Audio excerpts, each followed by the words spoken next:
Some of the first gold chains date back to the ancient cultures of Iraq and Greece.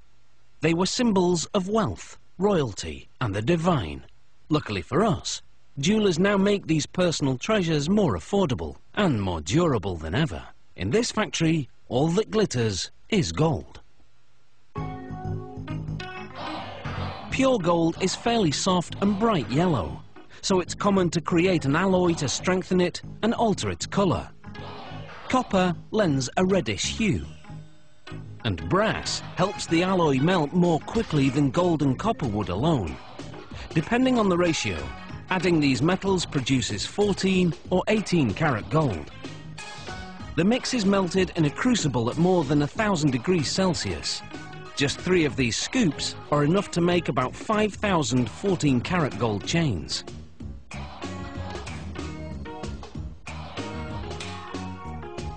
The molten alloy is poured into a casting machine.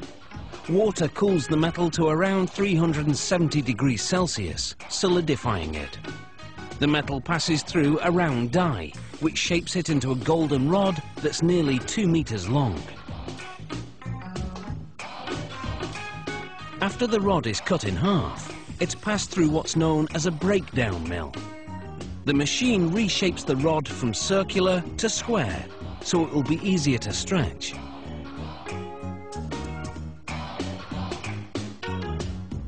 The next stop is called a tandem mill.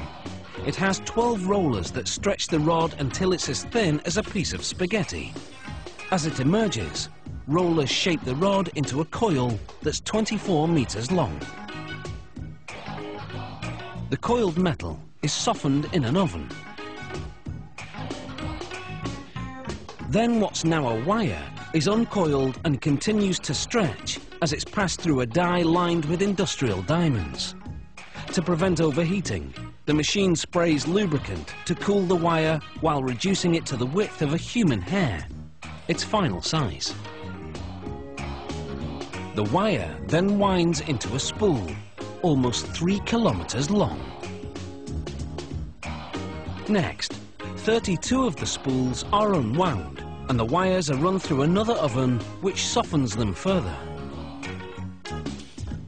Just in case you're thinking working here is a golden opportunity, you should know that security is very tight. Employees must pass through metal detectors before going home, and wearing jewellery to work is strictly forbidden. This machine makes what's called cable chain. It passes wire through a link and closes it to make another link. The machine makes 600 links per minute. Here, a random quality check is being carried out. This machine makes a Venetian-style chain. The wire passes through a channel, where mechanical jaws bend it over a die to make a link with the preceding. To make what's called a spider style, this machine passes a wire through up to 5 loops before closing the link.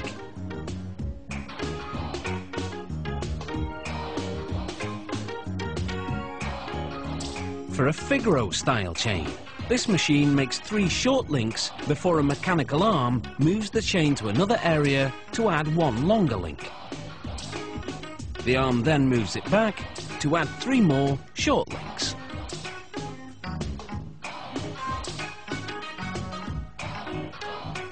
The simplest style is known as a rope chain. To make it, this machine threads a wire through, then closes it to make another loop.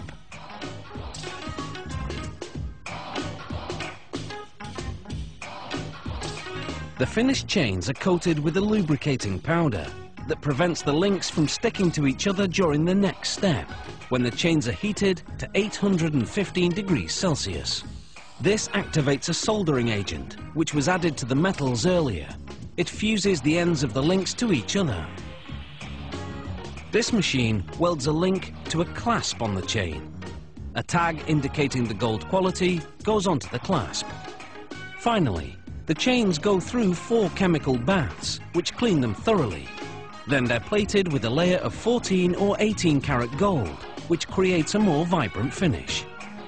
After one last quality check, these chains are ready to dazzle their way to a neckline near you.